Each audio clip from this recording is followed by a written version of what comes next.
మన ప్రభువును రక్షకుడైన యేసుక్రీస్తు పరిశుద్ధ నామమున దేవుని సంగమ ప్రజలను బిడ్డలారా మరో కాల సమయం దేవుని వాక్యాన్ని ధ్యానించడానికి ముందుగా ప్రార్థన చేసుకుందాం. ప్రార్థన.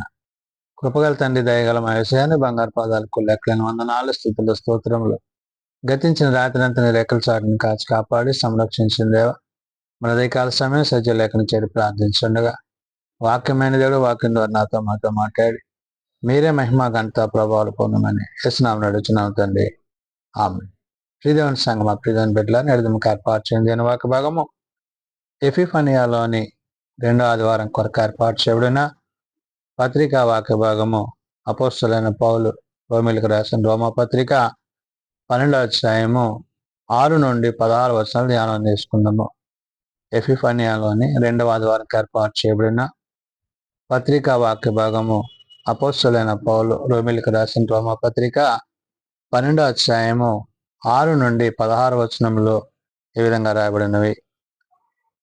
మనకు అనుగ్రహింపబడిన కృప చొప్పున వేరువేరు కృపావరములో కలిగిన వారమై ఉన్నాము గనుక, ప్రవచన వరమైతే విశ్వాస పరిమాణము చొప్పున ప్రవచింతము, పరిచర్య అయితే పరిచర్యలోను, బోధించువాడైతే బోధించుటలోను, హెచ్చరించువాడైతే హెచ్చరించుటలోను పని కలిగి ఉందము. పంచిపెట్టువాడు శుద్ధ మనస్సుతోనూ, పై విచారణ చేయువాడు జాగ్రత్తతోనూ, కరుణించువాడు సంతోషముతోనూ పని జరిగింపవలెను. పౌలు రోమా సంఘానికి పత్రిక రాస్తూ రూపాంతరము పొందిన అనుభవాన్ని, అంటే హృదయము అంతఃకరణ చెంది వాక్యము చేత, ప్రభు చేత, పరిశుద్ధాత్మ చేత నడిపింపబడుతూ నవీన స్వభావమును కలిగిన వారమై దేవుని యొక్క కృపలో ఆ కృపకు తగినట్లుగా మనము జీవించాలని పౌలు రోమా సంఘానికి, నేడు సార్వత్రిక సంఘానికి చెప్తున్న మాటలు. మనము ప్రభువుని బట్టి, ప్రభువు మన పట్ల చూపిన ఆ ప్రేమ ఏదైతే ఉందో, ఆయన మనకు అనుగ్రహించినది ఏదైతే ఉందో దానిని ఆధారం చేసుకుని ఇక్కడ అంటున్నాడు, మనకు అనుగ్రహింపబడిన కృప చొప్పున వేరు వేరు కృపావరములు కలిగిన వారమై అంటాడు. అంటే దేవుడు కృప చేత రక్షింపబడిన మనకి వేరు వేరు కృపావరాలు, అంటే వారి యొక్క ప్రార్థనా స్థితిని బట్టి, వారి యొక్క విశ్వాస జీవితాన్ని బట్టి దేవుడు ఏదైతే మేలని ఎంచాడో వాటిని వారికి అనుగ్రహించాడు. అందులో భాగంగానే ఇక్కడ అంటున్నాడు, దేని కృపావరములు అంటే వేరు వేరు కృపావరము కలిగిన వారమై ఉన్నాము కనుక, ప్రవచించు వారమైతే విశ్వాసమును అంటున్నాడు. అంటే ఏంటి? దేవుని మాటలు, దేవుని ఉద్దేశాలు ముందుగా తెలుసుకొని వాటిని తెలియచేయటం. దేవుడు మనకిచ్చిన స్థితిని బట్టి ప్రవచన వరం అయితే విశ్వాస పరిమాణము చొప్పున ప్రవచింతము, పరిచర్య అయితే పరిచర్యలోను, బోధించువాడైతే బోధించుటలోను, హెచ్చరించువాడైతే హెచ్చరించుటలోను పని కలిగి ఉందాం అంటున్నాడు. దేవుని యొక్క పనిని అశ్రద్ధ చేయక, దేవుని యొక్క పనిలో దేవుడు ఏ స్థితిలో మనల్ని పిలుచుకున్నాడో ఆ స్థితిలో మనము ఆయనకు కృతజ్ఞత చెల్లించాలి. కృపగలిగిన ఆ ప్రేమకు తగిన వారముగా పిలువబడిన దానిని అనుసరించి దేవుని మాట చొప్పున మనము జీవించాల్సిన విషయాన్ని పౌలు గుర్తు చేస్తున్నాడు. కాబట్టి ఇక్కడ పై విచారము చేయువాడు జాగ్రత్తతోనూ, కరుణించేవాడు సంతోషముతోనూ పని జరిగింపవలను అంటాడు. అంటే నీవు క్రీస్తునందు, క్రీస్తు యొక్క ప్రేమ యందు నీవు ఏ స్థితిని కలిగి ఉన్నావో ఆ స్థితిలో నీవు దేవుని యొక్క మాటల చేత, ఉద్దేశముల చేత ప్రవచించువారిగాను, పరిచారకులు చేయవారిగా, బోధించువారిగా, హెచ్చరించువారిగా, మరి పంచిపెట్టువారిగా, శుద్ధ మనస్సు కలిగిన వారిగా, ఇలాగా పై విచారణ చేయవారుగా జాగ్రత్తతో అంటున్నాడు. అంటే ఏంటి? నువ్వు దేవుని దృష్టిలో దేవునికి చేయుచున్నానే విషయాన్ని తలంచి చేయి. అంటే వ్యక్తిత్వాలను, మనుషులను బట్టి కాదు, కానీ అది ప్రభువు కొరకు చేయుచున్నావు, ప్రభువు కొరకే అది నీ ఉద్దేశమై ఉన్నది అనే విషయాన్ని నువ్వు గుర్తెరగాలని పౌలు ఇక్కడ చెప్తున్నాడు. అందుకంటాడు, మీ ప్రేమ నిష్కాపట్యమైనదై ఉండవలను, చెడ్డదాన్ని అసహించుకొని మంచిదాన్ని హత్తుకొనుడి అంటున్నాడు. అంటే మేలైన దాన్ని చేయాలి, చెడును విసర్జించాలి. క్రీస్తు ప్రేమను కలిగిన వారిగా ఆ ప్రేమ యందు మీరు ఎట్టివారై ఉండాలో చెప్తున్నాడు.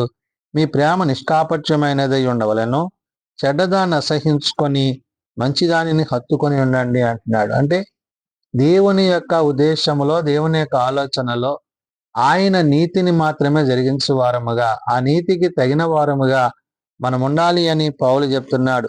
సహోదర ప్రేమ విషయములో ఒకని యందొకడు అనురాగము గలవారై, ఘనత విషయములో ఒకనిందొకడు గొప్పగా ఎంచుకొనుడి అంటున్నాడు. అంటే ప్రభు ఏ విధంగా అయితే మనం ప్రేమించారో అట్టి ప్రేమలో మనం ఏమవ్వాలంట?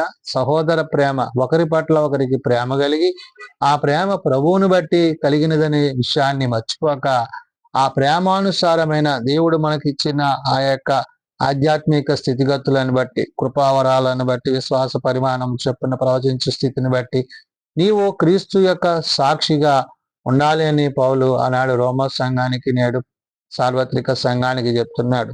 కాబట్టి ఇక్కడ అంటున్నాడు, సహోదర ప్రేమ విషయంలో ఒకని యందు ఒకడు అనురాగము గలవారై, ఘనత విషయంలోను ఒకరినొకడు గొప్పగా ఎంచుకోండి అంటున్నాడు. అంటే నేనే యోగ్యుడని కాదు, నీ పొరుగువాడు నీకంటే యోగ్యుడని నీవు తలంచు. అంటే క్రీస్తు ఎలాగైతే మనల్ని ప్రేమించాడో ఆ ప్రేమ నిత్యము నిలిచేదిగా, అది శాశ్వతమైనదిగా, ప్రభు చేత అది మనలను ముందుకు నడిపించేదై ఉండాలి. కాబట్టి ఆసక్తి, అంటే ఆసక్తి విషయములో మాంద్యులు కాక ఆత్మయందు తీవ్రత గలవారే ప్రభువుని సేవించండి అంటున్నాడు.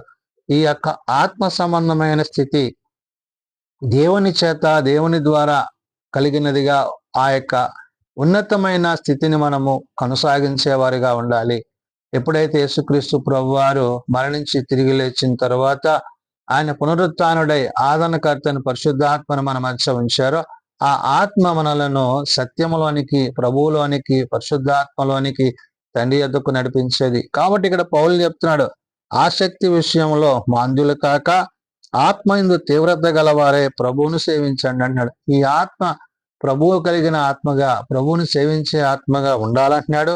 నిరీక్షణ గలవారే సంతోషించొచ్చు, శ్రమయందు ఓర్పు గలవారే ప్రార్థన యందు పట్టుదల కలిగి ఉండి అంటున్నాడు. అంటే ఈ ప్రార్థన దినాన్ని, ప్రార్థనా విజయాన్ని, దేవుడితో మనకుండే యొక్క సంబంధాన్ని నిత్యము కొనసాగించాలి. అంటే ప్రార్థన పరిస్థితులను మార్చేదే ఉన్నది. కాబట్టి నీ కుటుంబ పరిస్థితి, నీ సంఘ పరిస్థితి, నీ సేవా పరిస్థితి, దేవుడు నిన్ను పిలుచుకున్న పిలుపుని బట్టి నీవు ఏ విధంగా అయితే దేవుని యొద్ద రూపాంతరం పొంది ఆ రూపాంతర అనుభవంలో క్రీస్తుని నీవు కలిగి ఉండి దేవుడు నీకు ఇచ్చిన ఆ కృపావరాలను బట్టి నువ్వు ఏ విధంగా అయితే ముందుకు కొనసాగింపబడుతున్నావో వాటన్నిటినీ పౌలు గుర్తు చేయుచున్నాడు. అందుకని అంటున్నాడు, నిరీక్షణ గలవారై సంతోషించొచ్చు, శ్రమయందు ఓర్పు గలవారై ప్రార్థన యందు పట్టుదల కలిగి ఉండుడి, పరిశుద్ధుల అవసరతలలో పాల్పొందొచ్చు, శ్రద్ధగా ఆతిథ్యం ఇచ్చుచుండుడి అంటున్నాడు. పరిశుద్ధుల అవసరతలు అంటే దేవుని కొరకు, దేవుని చేత